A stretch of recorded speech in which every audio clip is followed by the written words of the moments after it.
E35 errepidean, Diman, herri batek itzita jarrituko du bihar ostirala goizeko 6-tatik arratsaldeko 8 arte.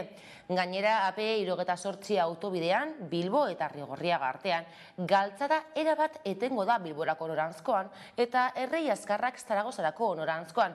Gaur gauean gaueko 10 eta goizeko 6 bitartean. Hala ere, gogoratu informazio gehiago uneoro bizkaia.eus atarian. Bizkaia egiten.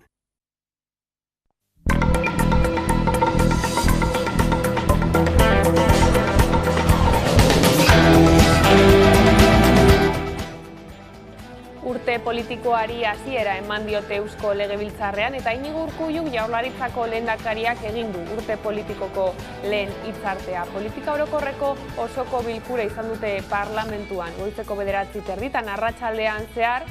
Segida izan du eztabaidak talde politikoen hizketaldiekin. Iragarria zenez akordioek berebiziko garrantzia izan dute Urkulluren hitzaldian, 5 herri akordio eskaini dizkie taldei elkarrizketarako eta adostasunerako oinarri izan daitezkeenak. Hauek, dira zehazturiko lehentasunak: gizarte kohesioa, lana, industria eta garapen jasangarria, klima larrialdia eta erronka demografikoa eta gazteria. Lehendakariaren esanetan, itun horiek giltzarri izango dira egungo zailtasunak gainditzeko. Era berean, goizean lehendakariak kezka azaldu du 1979ko estatutuaren betetze mailarekin. Halaber, zehaztu du haren ustetan autogobernua inflexio puntuan dagoela eta adierazi du ezinbestekoa dela ura sakontzea, eguneratzea eta zabaltzea.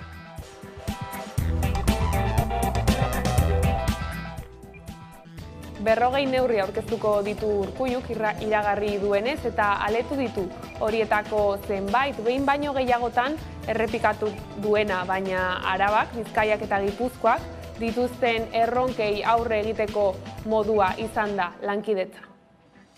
Badakit oraindik garai zailak biziko dituguna. Iraganean gai izan gara sortu zitzaizkigun zailtasunak gainditzeko. Itxaropena ez ezik, konfiantza eta uste osoa ere badaukat. Berriz ere gaindituko dugu aurrean dugun erronka eta indartuta aterakoak. Taldeen txanda esan bezala arratsaldeko 2:30 hasi da, txikienetik handienera hartu dute hitza eta 30 minutuko denbora izan dute bakoitzak. Hona hemen balorazio batzuk entzun.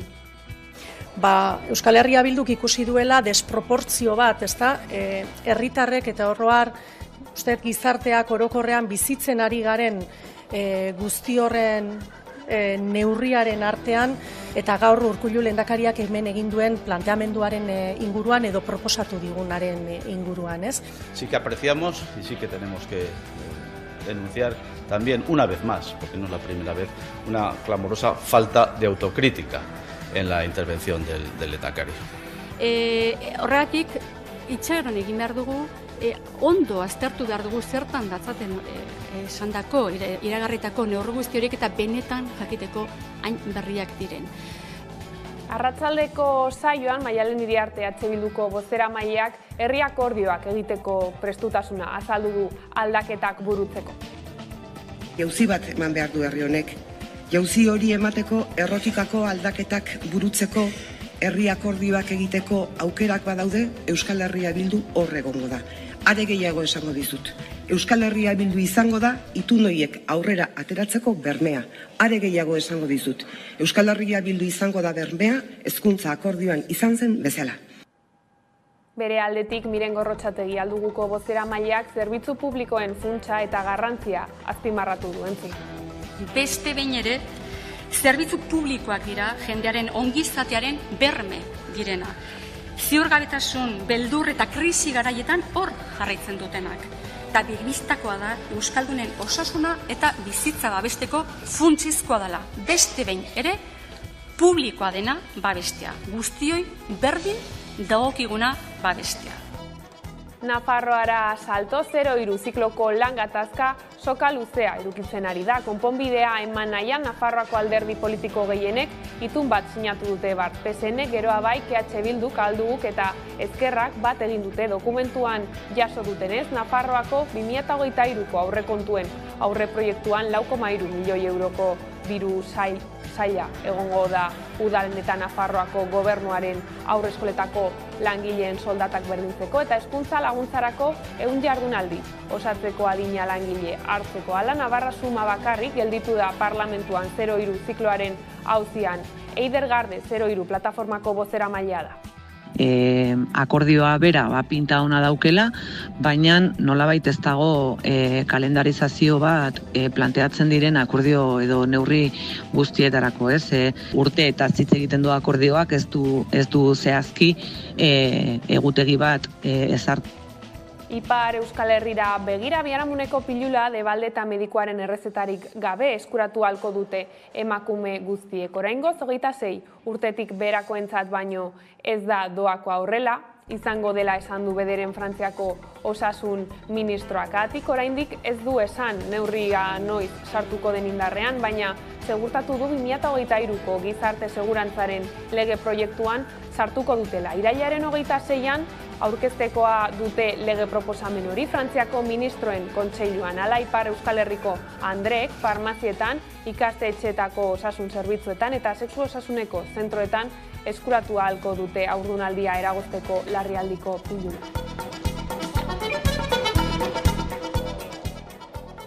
Eta Jon Parot eta Jeix Esnal Euskal presoen baldintzapeko askatasun eskaerak onartu ditu Parisko dei auzitegiak bakegilek jakinarazi dutenez. 1980ko apirilean atxilotu zituzten biak etaren Argala komandoko kide izatea leporatuta eta biziarteko kartzela zigorrera kondenatu zituzten. Parotek 2005tik zuen baldintzapean aske gelditzeko aukera eta Esnalek 2008tik, baina gaur arte egin dituzten eskaera guztiak ukatu ditu Frantziako justiziak. Jon Parot, Jeix Esnal eta Federik Aramburu historikur bilakatu dira azken urteetan, eta haien askatasun eskaera garrantzia berezia hartu du Euskal Herriko gatazkaren konponbide prozesuan parte hartzen ari diren eragileentzat.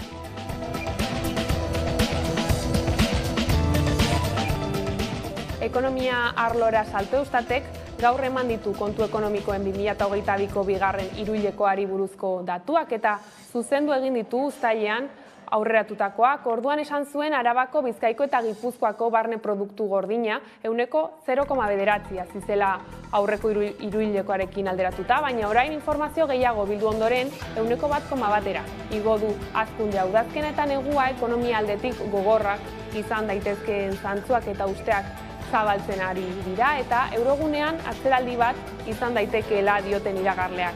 Ez dira falta. Egoera horretara ordea, datu makroekonomiko honekin iritsiko da Euskal ekonomia. Udari buruzko lehen datuak hilabete barru jakingo dira, baina turismoaren ekarpenei esker datu positiboak espero dira. Udaren aurrekoak berriz, baieztatzen dute hazkunde ritmoa apaldu egin dela 2021arekin alderatuta, baina ez gehiegi. Urteko lehen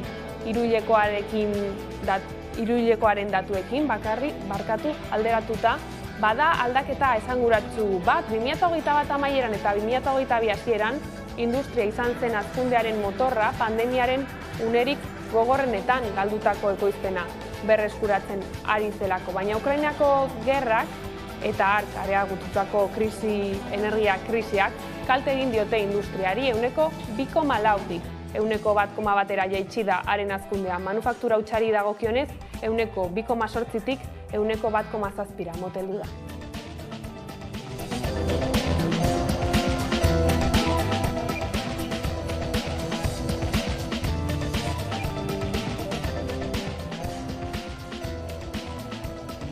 Eta kultura arloan berriz, Donostia saria jaso du David Cronenberg zinemagile kanadarrak eta eskertuta agertu da. Crimes of the Future haren azken filma erakusten ari dira jaialdian. Zinemagile kanadarrak Donostia zinemaldiaren 70. edizioko bigarren Donostia saria jaso du. Bart Victoria Eugenia Antzokian egindako galan. Gaspar Noé zuzendari frantziarrak eman dio saria eta ondoren Crimes of the Future proiektatu da. Cannesko azken zinema jaialdian lehiatu zen film berria. Azken hamarkadetako zinemagile berezienetako bat dela esan dute zinemaldiko ordezkariek eta orain arteko bideari eusteko asmoa azaldu zuen kanadarrak.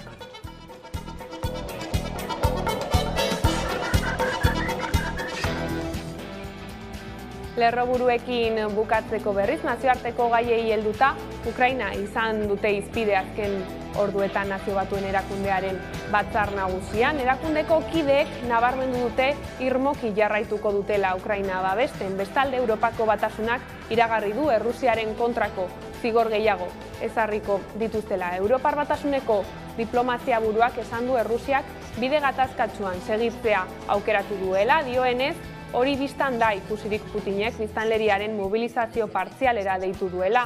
Ohartarazi duenez, kontuak eman beharko dituzte Errusiak bertako buruzagi politikoek eta erreferendumen antolaketa esku hartu duten guztiek, baita giza eskubideen urraketak egin dituztenek ere. Bihartik hilaren 27ra, Donbassen egitekoak dituzten galdeketei erreferentzia eginez. Izan ere, bertako herritarrei galdetuko zaie ea Errusian sartu nahi duten.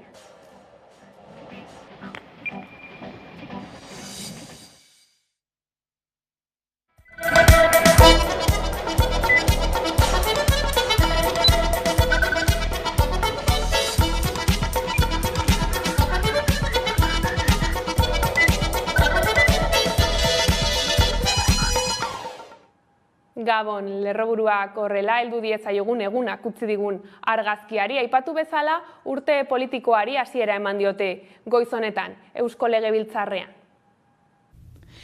Iñigo Urkullu lehendakariak azaldu duenez, krisi global baten eraginpean gaude, eta 3 esparru azpimarratu ditu: soziodemografikoa, ekologiko eta energiakoa, eta azkenik ekonomikoa. Alde horretatik, 5 herri akordio proposatu nahi ditut. Aparteko testu inguru historiko, nazioarteko, ekonomiko eta sozial, eta aurrekaririk gabeko honi aurre egiteko. 5 akordio horiek desafio bat dira, eta norabide honean aurre egiteko aukera ematen digute. Horrekin batera 40 neurri aurkeztu ditu lehendakariak, besteak beste 2026ko etxebizitzaren itun soziala, osasun plan berria lehen arreta indartzea eta 348 mediku gehiago eta osasun mentalerako estrategia berria. Badakit oraindik garaizaileak biziko dituguna. Iraganean gai izan gara sortu zitzaizkigun zailtasunak gainditzeko. Itxaropena ez ezik, konfiantza eta uste osoa ere badaukat. Berriz ere gaindituko dugu aurrean dugun erronka eta indartuta aterakoa. Lehendakariaren diskurtsoaren ondoren oposizioko alderdien kideak agertu dira eta euren balorazioak plazaratu dituzte. Euskal Herria Bilduk ikusi duela desproportzio bat, ezta? Herritarrek eta oroar, uste gizarteak orokorrean bizitzen ari garen guzti horren neurriaren artean, eta gaur Urkullu lehendakariak hemen egin duen planteamenduaren inguruan edo proposatu digunaren inguruan, ez? Sí que apreciamos y sí que tenemos que denunciar también una vez más, porque no es la primera vez, una clamorosa falta de autocrítica en la intervención del lehendakari. Horregatik, itxaron egin behar dugu, ondo aztertu behar dugu zertan datzaten esandako, iragarritako neurri guzti horiek eta benetan jakiteko hain berriak diren. Nafarroara begira, aipatu dugu lerroburuetan ere, erabaki dute 4,3 milioi euro gehiago jartzea Nafarroako 0-3 ziklorako. PSN geroak bai, EH Bilduk, Ahalduguk eta Ezkerrak izenpetu dute akordio hori horrela, hezitzaileen lan baldintzak eta geletako ratioak hobetu asmo dituzte. Sandra Urra. Atzo talde parlamentario guztiak Navarra suma ezik itun bat sinatu zuten 2023ko aurrekontuen aurreproiektuan 4,3 milioiko diru partida bideratzeko, hain zuzen ere udalen eta Nafarroko gobernuaren aurre eskoletako langileen baldintzak berdintzeko. Gaur aldiz osoko bilkuran Navarra sumak mozio bat aurkeztu du itun hori nahikoa ez dela esanez eta hobekuntza batzuk proposatuz, baino denek berrirore kontra bozkatu dute. Azken berri hauek jakinda 0-3 plataformak adierazi du ez direla guztiz fido honekin eta ikusi beharko dela 2023ko aurrekontuetan zer gertatzen den. 0-3 plataformako gatazkak luzera jo du, bada konponbidea eman nahian Nafarroako alderdi politiko gehienek itun bat sinatu dute. Navarra suma aldiz bakarrik gelditu da parlamentuan, lege proposamen bat aurkeztu zuen 0-3 zikloko haurreskoletako langileen lan baldintzak hobetzeko. Gainerako talde parlamentarioek baina uko egin diote proposamenari oportunista eta zindikotzat diote. Horren ordez, itun bat sinatu zuten asteazkenean alderdi gehienek eta alderdiek erabaki duten Nafarroako 2023ko aurrekontuen aurreproiektuan 4,3 milioi euro gehiago jartzea 0,3 ziklorako. Zehazki haurreskoletako langileen solatak berdintzeko eta geletako ratioak hobetzeko. Hala ere, 0,3 plataformak ohartarazi duenez, dokumentuan ez dute gutegirik zehaztu planteatzen diren neurriak ezartzeko. Akordioa bera pinta ona daukela, baina nolabait ez dago kalendarizazio bat planteatzen diren akordio edo neurri guztietarako, ez? Urte eta hitz egiten du akordioak ez du zehazki egutegi bat ezartzen, ez? Plataformak gogoratu du gainera hainbatetan akordioak egin direla, baina gerora ez dira bete. Azkeneko urtetan edo azkeneko legegintzaldietan 0,3an hainbat akordiotara iritsi direla, gerora bete ez direnak, orduan mesfidati gaude ere akordio hau beteko den edo ez. Bien bitartean Nafarroako parlamentuko taldeek konpromiso irmoa dutela ziurtatu dute. Izan ere hezkuntza laguntza progresiboki indartu asmo dute, Europako ratioetara iristeraino. Hori bai, akordioak aurrera egin dezan beharrezkoa izango da 2023ko aurrekontuak onartzea. Horregatik 0,3 plataformari egokiagoa iruditzen zaio legez arautzea. Edonola ere, plataformak iragarri du mobilizazioekin jarraituko dutela, akordioan jasotzen dena ezarelako nahikoa iruditzen. Eta, guk mobilizazioekin jarraituko dugu, ikusten dugulako ere akordio horretan jasotzen dena ez dela nahikoa, ez? Ratioen inguruan konpromiso handiagoak eta borondate handiagoa behar da. Ezinbestean, kudeak eta amankomun bat behar dela 0,3rako, ez oraingoa, azkenean udal bakoitzak erabakitzen duelako nola kudeatu. Bestaldetik, baliteke koronavirusaren pandemiaren amaiera gertu egotea, hori da behintzat Osasunaren Mundu Erakundeko zuzendari nagusiaren mezua. COVID-19aren aldaera gehiago agertu baino lehen, aukera hau aprobetxatu beharrekoa dela esan du hain zuzen ere. Bada berriro ere atzera ez egiteko pandemiaren azken txanpa honetan ezinbestekoei erreparatu die gaur gurean Miren Basaras mikrobiologoak, entzun. Esandakoa, ez da, pandemiaren amaiera inoiz baino gertuago Munduko Osasuna Erakundearen arabera, baina virusak gurean jarraituko du, gripea bezalako sasoiko gaixotasun bat izatera heltzen ari da orduan? Badirudi bide horretarantz goazela, ez da, baina bide horreta edo hori lortzeko oraingoz falta zaigu zerbait. Eta nik uste dut, une honetan behar duguna da nolabait esateko esfortzu handiak egitea bereziki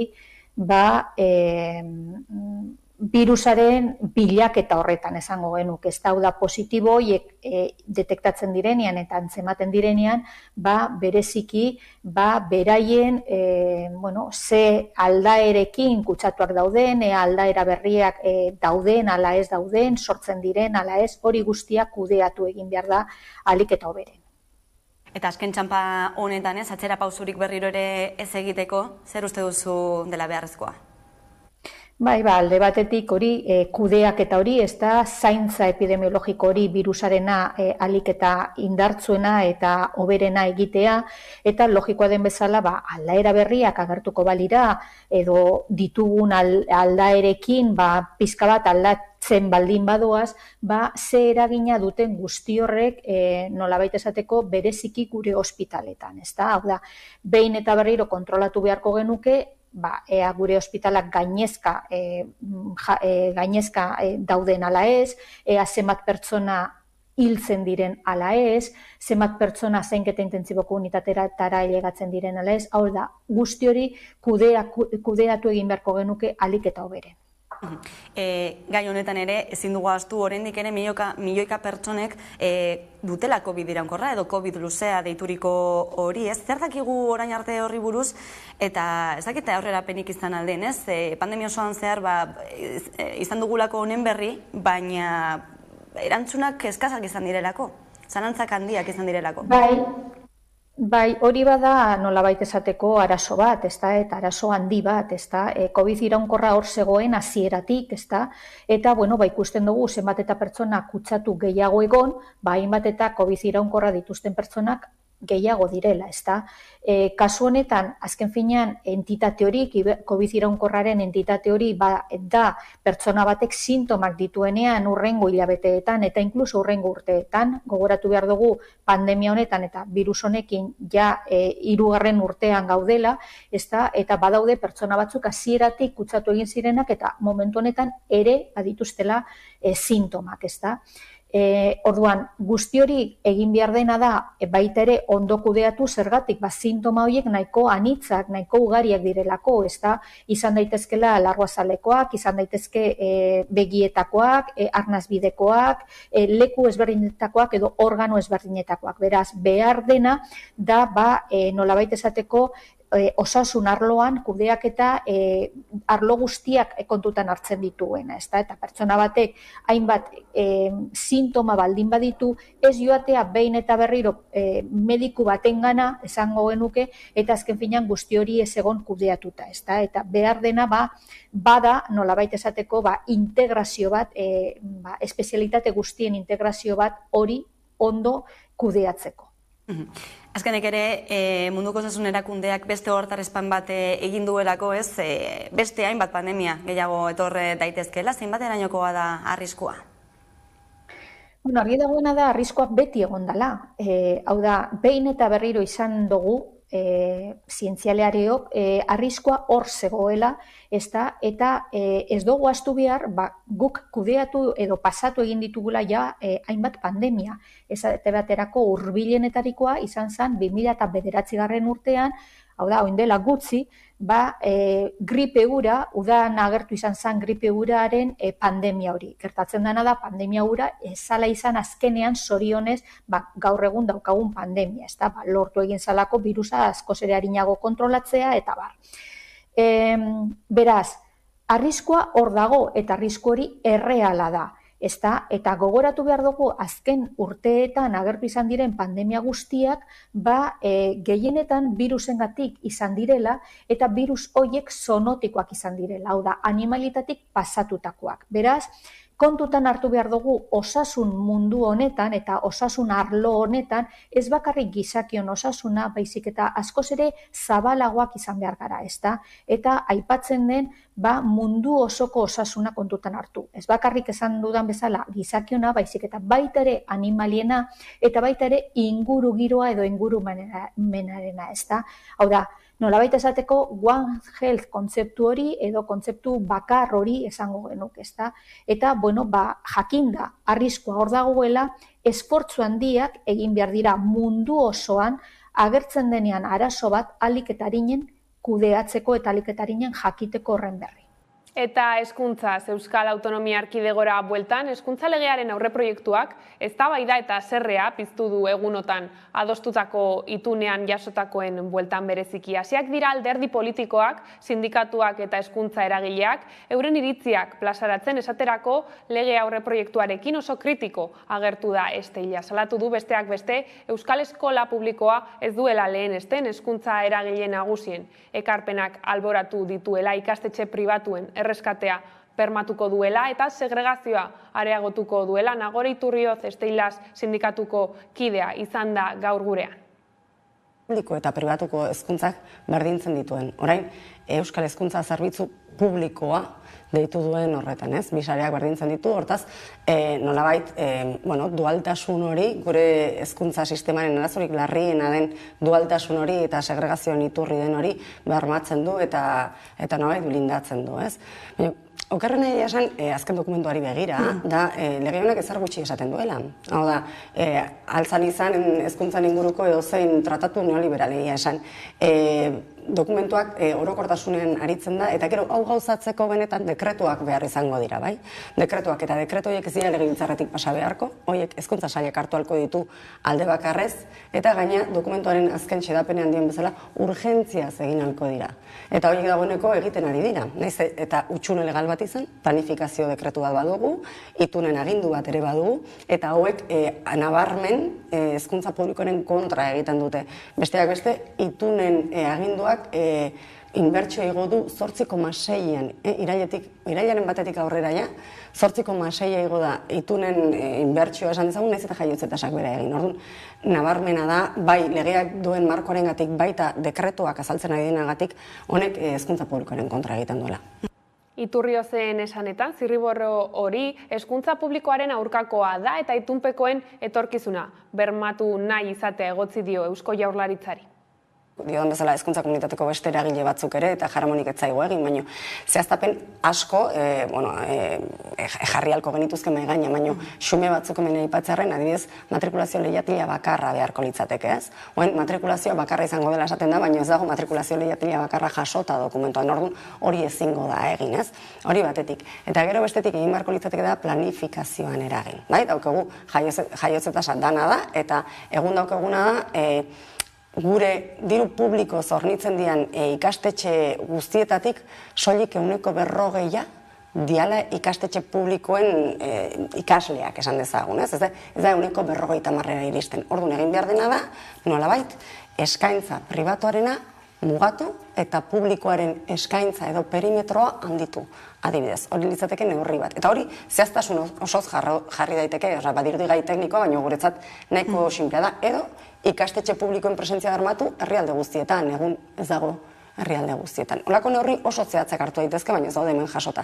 Ez da Euskal Eskola Publikorako plan estrategiko bat ere, esan zan hori bere garaien bazegoen, baina hemendik ere desagertu egin da. Legearen zirriborroak jasotzen duenez, kuotak kobratzeari utzi beharko diote ikastetxe pribatuek, baina Iturriozek salatu du hori gaur egungo legean ere jasota dagoela. Hala ere salatu du gaur egun doakotasuna ez dela de facto kontrolatzen. Komunikabideetan gauza saltzen ari da gure ustez ez duena errealitaterekin zerikusirik ez. Doakotasuna berez araututa dago orain dela 40 urte. Bai, eta ez da betetzen. Nahiz eta joan den urtean ere honekin bueltaka ibili mundu guztia, aurten irailaren batean bete gabe jarraitzen du, bai? Zer gertatzen da horrekin behartuko balituzkete ere, eta hori zaila izango litzateke, badaude bestelako zerrikitu batzuk, izan garraioa, izan txandalen kostea, izan irterak, halako gain koste batzuk badaude. Hori ezingo dugu sekula saiestu, zeguk ulertu behar eguna da, ikastetxe pribatuak lehiakortasun logikan funtzionatzen duten, enpresa pribatuak bezala. Orduan, beraiek egin dutena beti da, gehiago eskaini nahi izan. Ez dakit adibide bat jartzeko tarte bat duan, baina guk adibidez, itunpekoen soldatak, langileen soldatak, zuzenean ordaintzen ditu, ordain eskuordetuaren bitartez ordaintzen ditu hezkuntza sailak. Orduan, 25 ordu, klase emateko lehen hezkuntzan, 25 ordu emateko ordaintzen ditu. Eta haiek 30 ordu ematen dituzte. Horrek suposatzen du langileen prekarizazioa eta bestelako finantziaketa bat. Baina zergatik egiten du hori zerbitzu gehiago eman behar duelako. Pistinak ere horregatik daude, bestelako zerbitzu batzuk eman behar ditu. Orduan beti, beharko ditu beste diru iturri batzuk lehiatu alizateko. Orduan, doakotasun hori ezin da ez kontrolatu, eta de facto ez da kontrolatzen gaur egun naiz eta araututa. Orduan zergatik sinistuko dugu doakotasun hori batean etorriko dela. Lan gatazkekin jarraiki ArcelorMittalek aurkeztutako aldi baterako erregulazio espedientearen negoziazioek aurrera jarraitzen dute eta gaur goizean bildu dira hirugarrenez sindikatuak eta zuzendaritza ekoizpen arazoak argudiatuta hartu dute enpresak erabakia eta erregulazioa onartuz gero 2023ko abenduaren 30 arte egongo litzateke indarrean. Aiara Durreta kazetariak azalduko dizkigu auziaren nondik norakoak. ArcelorMittaleko zuzendaritzak enplegu regulazio espedientea proposatu du Espainiako estatu osoan. Espedientea eztabaidatzeko negoziazio batzordea eratu du enpresak eta bertan ELA, LAB, UGT eta Komisiones Obreras sindikatuek parte hartzen dute. Asteazken eta ostegun bitartean batzarrak izan dituzte sindikatuek zuzendaritzarekin eta adibidez asteazkeneko bilera emaitzarik gabekoa izan zela salatu duelak. Emaitzarik gabeko bilera bat izan zen. Ostegunekoan aldiz, labek espero du enpresak proposamen bat aurkeztea. Espero dugu datu zehatzagoak egotea eta proposamenen bat negoziaketaren barrenin. Elak berriz ez du esperantzarik. Bilera badago, ez daukagu esperantza hondik, gure ustetan egin beharko zan lehenengo gauza esperientzia kentzea delako, ez dagoelako inungo arrazoirik. Enplegu erregulazioen arrazoiak argudiatzeko, ArcelorMittaleko zuzendaritzak emandako informazioa eskasa da ELAk eta LABek uhartarazi dutenez, eta horregatik informazio gehiago eskatu dute. Informazio asko gehiago behar degula, lan kargei buruz, lan zentru bakoitzeko informazioa eskatzen dugu, abuztuaren 31 arteko kontuak ere bai. Izan ere, sindikatuek argi dute enpresak ez zituela arrazoi ekonomikoak erregulazio espedienterik ezartzeko, eta horren adierazle da 2021an 13.000 milioi euroko irabaziak izan zituela, eta aurtengo lehendabiziko hilabeteetan errekorreko irabaziak izan dituela gainera. Eta datu ekonomikoak bakarrikan nahi ditugu ikustarazteko dituzten onura erraldoiak horiek asumitzeko inongo arazoa ez dutela ematen, langileak etxera bialdi gabe. Edo nola ere negoziazioak jarraitzen du, sindikatuek baina uste dute Arcelorreko zuzendaritzak bere horretan jarraituko duela. Bestetik greban daude Nafarroako Gureak enpresako langileak, asteazkenean hasi dituzte lanuzteak eta gaur zein ostiralean ere joko dute grebara.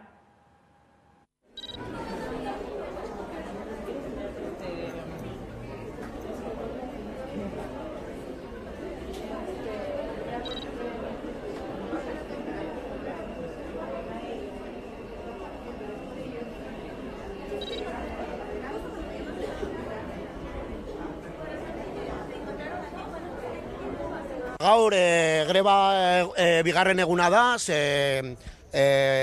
enplegu zentro espezial bat gara, berezi bat gara, eta enpresak ez digu KPI-a igo nahi, eta KPI-a exigitzen diogu, zeren hiru sindikatuen araberaz, enpresak ahaldu hori igotzen.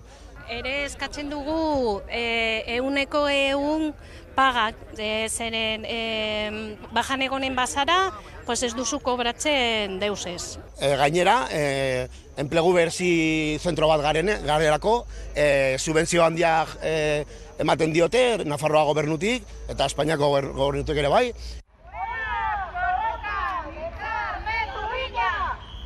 Bihar daukagu poligono inguruan manifestazioa, eta hori jarraituko dugu exigitzen gure aldarrikapenak eta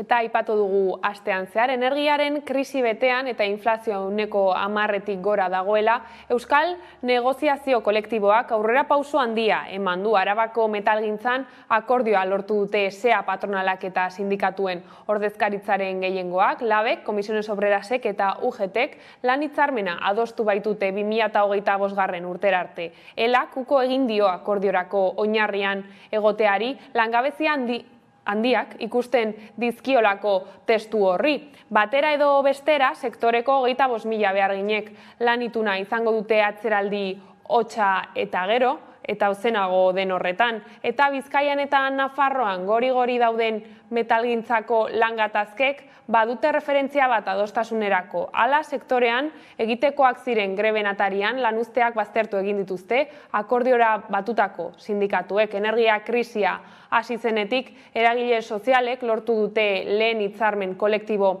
handia da, handienen artekoa esan nahi baita. Soldatak 15% handituko dira akordioa indarrean dagoen epean eta ura iraungitzean gaurkotze klausula bat aplikatuko da KPI-a soldata igoera baino gehiago gertatu bada.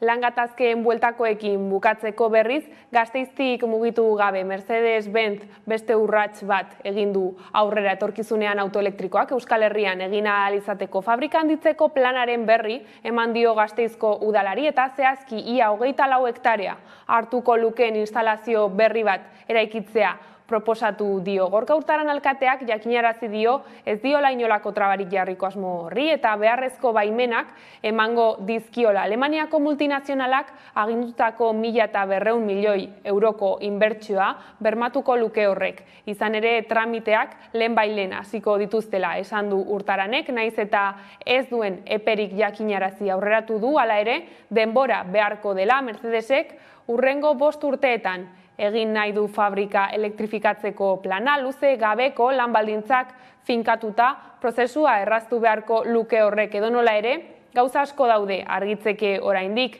langile batzordeak berriki gogorarazi duenez besteak beste, zein automodelo ekoitziko duten han edota zenbat. Lanen zati bat Europako Next Generation funtsekin finantzatuko dute gainera eta hori ere argitzeke dago. Gai aldatuta berriz, energia berriztagarriei helduta, energia komunitate berria iragarri dute Lasarte Horian 1000 erabiltzaile hornitzeko xedearekin. Udane Arbeok emango dizkigu jarraian xetasun gehiago, Adi. Estrategikoki kokatutako 6 instalazio izango dira Lasarte Horian sortuko duten energia komunitate berrian. Eta bertan panel fotovoltaikoak jarriko dituzte. Horien bidez autokontsumorako erregimenean udalerriko eremu eta auzo guztietara energia garbia eta berriztagarria eramatea bermatuko dela ziurtatu dute eta aurreikuspenen arabera udalerriko 1000 familia eta denda hornituko ditu proiektu honek. Horren bidez, argindarraren fakturan 30% aurrezteko aukera izango dute herritarrek. Milioi eta erdi euroko inbertsioa bitarte Lasarte Horian energia komunitate bat sortuko dute. Udalerriko ia biztanle guztientzat energia trantsizioa ziurtatuko duen Euskal Autonomia Erkidegoko lehen tokiko energia komunitatea izango da. Estrategikoki kokatutako 6 instalazio izango dira eta bertan panel fotovoltaikoa jarriko dira. Horien bidez, autokontsumorako erregimenean udalerriko auzo eta eremu guztietara energia garbi eta berriztagarria eramatea bermatuko dela ziurtatzen da. Aurreikuspenen arabera, udalerriko 1000 familia eta denda hornituko ditu, eta horri esker argindarraren fakturan 30% aurreztuko dute. Plakak eremu hauetan jarriko dira, Michelin kirolgunean, Garaiko etxe Landaberri ikastolan, Sasoeta ikastolan, Zumaburu ikastetxe publikoan, Zabale eta Frontoian eta Basaundi auzoan. Horrelako proiektuen garrantzia azpimarratu du Jaurlaritzak. Autokonsumorako komunitate energetikoak herritarren parte hartze aktiboa ate ireki bat dira eta apustu jasangarri bat dira ingurumenaren, gizartearen eta ekonomiaren aldetik. Azpimarratzekoa da gainera, Arabak, Bizkaiak eta Gipuzkoak energia mendekotasun handia dutela, 190-tik gorakoa. Horri konponbidea eman nahi dio Jaurlaritzak. Egoera konplexuan bizi gara eta horrek eskura ditugun energia baliabideak eraginkortasunez kudeatzea derrigortzen gaitu. Ildo horretan antzeko ezaugarriak dituen instalazio bat bultzatuko du Basaundi Baiaran. 850.000 euro gehiago inbertituko ditu 1100 metro karratuko eremu batean 276 eguzki plaka jartzeko aukera emango duen instalazio bat erekitzeko udal lurzoruan. Azken horien helburua, Euskadiko eraikinen deskarbonizazioan aurrera pausuak ematea da. Autokontsumorako energia komunitatearen proiektua Basaundi auzoan bertan. Gipuzkoako Foru Aldundiak azaldu duen ezera berean bateriak instalatuko dira, gehiegizko energia bildu eta biltegratu ahal izateko, eta horrela baliabidea ahalik eta hobekien optimizatzeko. Gai aldatuta berriz, mugikortasunaren astea amaitzear dagoelarik Iruñean, astean zehar gertaturiko ekimen berdinak ezagutu ditugu. Bizi eskola edo zaharretxeetako agureekin antolatutako bizi paseoak adibidez. Kotxerik gabeko egunean gainera, 1000 ikaslek, baino gehiago bizikleta da erraldoi batean parte hartu dute. Asko dira mugikortasunaren astearen baitan antolaturiko ekimenak Iruñean. 3 ziklo kooperatibak esate baterako bizikletak eskolan programa eramaten du aurrera. Lehen hezkuntzako 5. eta 6. mailako eta DBH bat eta 2. mailako ikasleei zuzenduta. Haiek ikasten ari dira, nola ibili seguru bizikletarekin hirian, mugikortasuneko arauak ere, pixka bat hori bizikletak nola ibili. Baina mugikortasun murriztua edukitzea eta adin handikoa izatea ez dira eragozpen izan aste honetan antolatutako ekimenetan parte hartu ahal izateko. Koreiako txirrindularien elkarteak zeinbait voluntarioren laguntzarekin jaiakletak atera dituzte 4 zaharretxetako adinekoekin ibilaldi terapeutikoak egiteko. Tan feliz y hemos recogido todo. La taconera, los patos, toda la plaza de San Antón. Muy bien, la pasa muy bien. Me ha gustado todo. que se repita para el año que viene. Ikuspegi batetik ikusteko eta bizikletaz ibiltzeak ematen dituen abantaiez gozatzeko aukera eman nahi izan diete aste osoan zehar antolatutako ibilaldiekin. Eta mugikortasunaren asteari amaiera emateko eta kotxeri gabeko egunarekin batera bizikleta da ospatu da Iruñean. Ikastetxerako joan etorrietan ere bizikletaren erabila sustatzeko helburua du. Mira, la encuesta que hicimos recientemente para la Agenda 2030, el plan estratégico, una de las carencias que se detectaron fue que los modos de movilidad todavía faltaba recorrido en bicicleta, ¿no? En una ciudad muy avanzada, los movimientos en bicicleta vienen a suponer un 4% de los movimientos totales por razones de trabajo en ciudades que ya van mejor que nosotros, puede ser San Sebastián, andan por el 2 y aquí andamos por el 1. Es decir, de cada 100 personas que se mueven para ir a trabajar o a estudiar, solo una lo hace en bicicleta. Osotara 13 eskola eta institutoko 1200 ikasle inguruk parte hartu dute udaletxeak antolatutako jardunaldian. Ostera ingurumenari lotuta, Fridays for Future kolektiboa ostiral honetan mobilizatuko da klimaren aldeko greba globala dela eta urtero egiten den greba hori da, eta energiaren demokratizazioa eta lurralde autosufizientea izango ditu lelotzat. Udane Arbeo. Donostiko eta Iruñeko Fridays for Future mugimendua ostiral honetan mobilizatuko da klimaren aldeko greba globala dela eta urtero mundu mailan deitzen den greba da hau eta energiaren demokratizazioa eta lurralde autosufizientea izango dituzte lelotzat. Fridays for Future mugimendua gogorarazi du inoizko udarik beroena izan dugula eta suteek milaka hektarea erreomen dituzte aurtengo uda honetan ere. Hori hala, krisi energetiko gogor batek kolpatu gaituela adierazi dute eta ezegonkortasun politiko eta sozial honen aurrean herritarrak mobilizatzera deitu dituzte. Iruñean arratsaldeko 6:30 ekingo diote Meriendades plazatik mobilizazioari eta Donostian berriz arratsaldeko 6etan Bulebarren. Ordea, astebete barru ekotopaketei ekingo zaie Portugaleten krisi ekosozialaren inguruan hausnartzeko bilduko dira han Udane.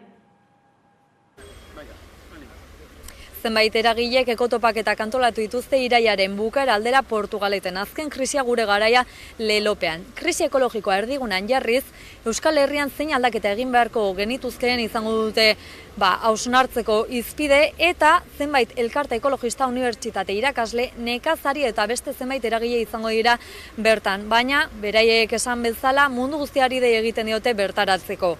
Portugaleteko merkatuan eta Sastraka gaztetxean izango dute ekotopaketa hauek bere tokia eta bertan mahai inguru eztabaida edota beste zenbait hitzaldi egingo dituzte musika emanaldiez gain eta gogoratu izen emateak oraindik irekita jarraitzen duela. Krisi sistemiko batean sartzen hasita gaudela eta planetaren mugak gertu daudela ikusita aldaketa bila dator ekotopaketak. Bizi dugun krisi ekosoziala erdigunean jarriz eta Euskal Herrian aldaketa bultzatzeko modu ez hausnartzeko jardunaldiak antolatu dituzte hilaren 30 hasi eta urriaren 2 bitartean Portugaleten.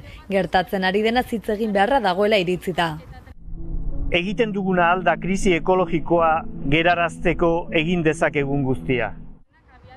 Mundu guztiarentzako irekiak izango dira jardunaldiak eta horietan zenbait elkarte ekologistek, unibertsitate irakaslek, nekazarik eta beste eragile batzuek hartuko dute parte. Azken krisia gure garaia lelopean. Portugaleteko merkatuan eta Sastraka gaztetxean egingo dituzte eta egitarau zabala aurkeztu dute jada. Hitzaldi, mahai inguru eta eztabaidaekin batera musika emanaldiak eta bestelako ekitaldiak ere egingo dituzte. Arazoak globalak izanik ere Euskal Herrian aldaketa eragiteko zer egin behar den izango dute mintzagai ekotopaketetan. Baita xede hori lortze aldera tresna berri bat beharrote den ere. Arazo ekosozialek irtenbide ekosozialak dituzte. Ekotopaketak iragartzen dituen afisan zurezko pieza batzuk agertzen dira. Amiltzar dagoen dorre bat osatzen dutenak. Gaur egungo egoeraren metafora egokia izan daitekela uste dute antolatzaileek. Jendartea egurrezko piezekin egindako dorre horietako baten modukoa da. Altua eta ezegonkorra, oso euskorra. Ez dezagun ahaztu, labe garaienak ere erdoilak hartu zituen eta Inperio handiak erortzen dira.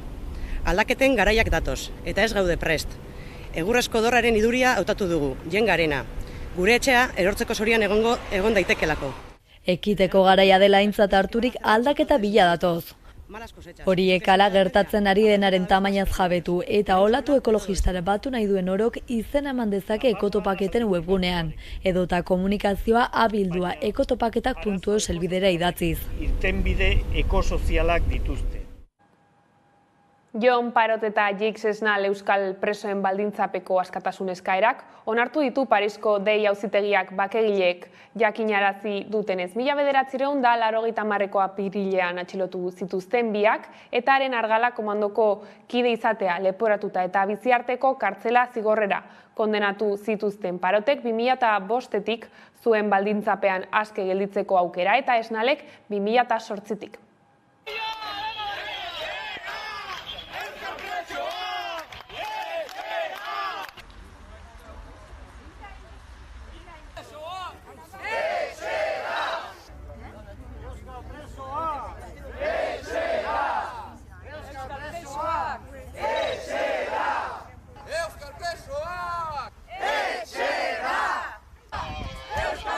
Président de la République d'accompagner. Nous saluons toutes et tous ceux qui se sont gaurko egun honek bait marka gorri bat ere pausatu du.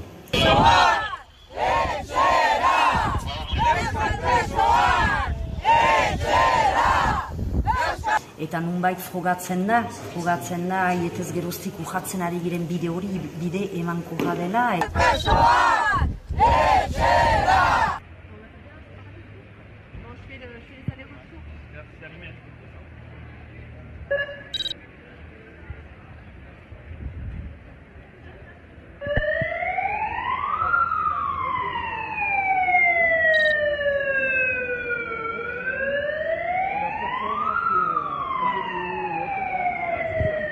Beste gai bati helduta, Boga Garagardo ezagunak berriak dakartza zinemaldirako, hain zuzen Fermin Muguruzaren Black is Beltza bigarren Ainhoa film berriaren proiekziorako Garagardo berri bat sortu dute Muguruzarekin kolaborazioan. Urtzi Ugalde Bogako kidea aritu da Garagardo berriaz gurean. Pastri estaut estiloko Garagardo bat, eta bueno, hasi ginen gure salmenta kanaletan bideratzen, ez? Eta nolabait komunikazioan ele laguntza hori emoten proiektuari, ez? Eta bueno, bihar hor daztatzeko aukera izango da, ez dakite agortuko diren, baina bai, Garagardo honez gain, gure Garagardo argia eta tosta gaineroan daztatzeko aukera izango da. Hain zuzen ere, bihar estreinatuko dute Belodromoan Ainhoa filma, baina ez da egileek eskuartean dabilteen kontu bakarra. Izan ere, filmaren soinu banda ere argitaratu dute, bada Elkar diskoetxeak argitaratu duen binilo bikoitza aitzaki hartuta, ekoizpeneko protagonistei elkarrizketak zuzeneko musika eta bestelako bitxikeriez osatu da gaur ikusgai. Izango den musika zuzenean saioa gaueko 10:00 Adiegon 11 telebistara entzun dezagun, Koldo Otamendi aurkezlea. Aipatu dugu ezta, bihar estreinaldi mundiala Donostako Belodromoan, Fermin Muguruzaren Black is Beltza 2 Ainhoa film berri horrekin, eta soinu bandak ere garrantzi berezia hartzen duela film honetan.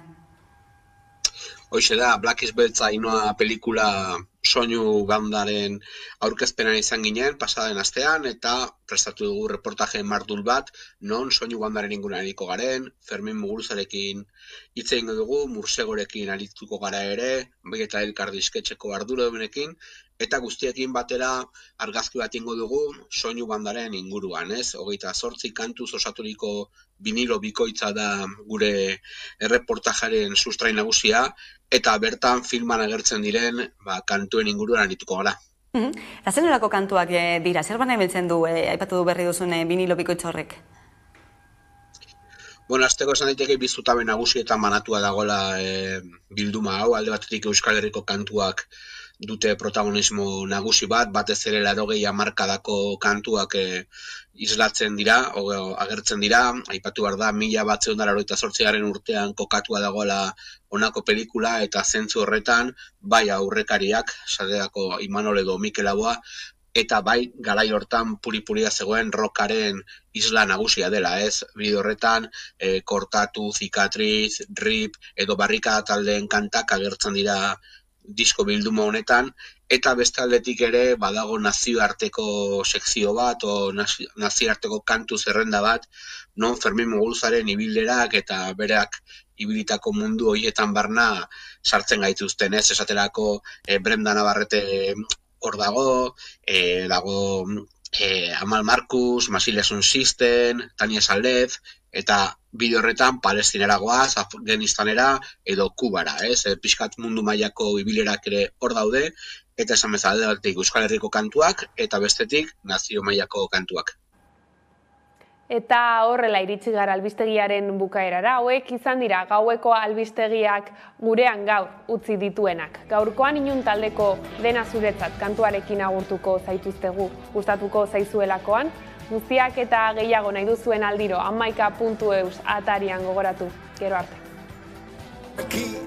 Naiz Brad Pitt, lehen begiradan ez dizuten pilin, baina gau ez badut abilezi badaizu, nahi duzun hori al naiz bilakatu.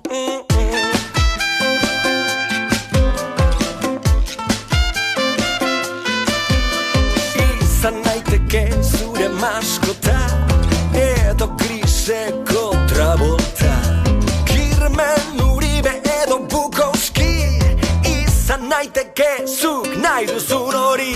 Dena zuretzat, bai bai maitia, dena zuretzat, bai bai maitia, dena zuretzat, bai bai maitia, dastatu nazazu afaritako sarian.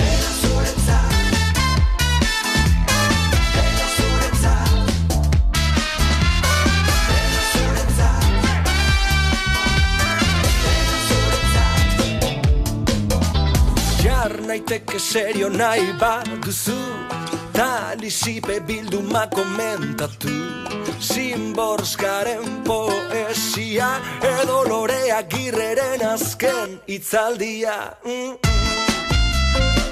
Nahi duzuna maitia,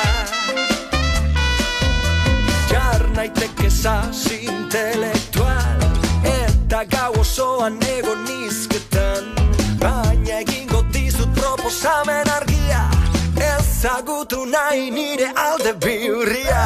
Dena zuretzat,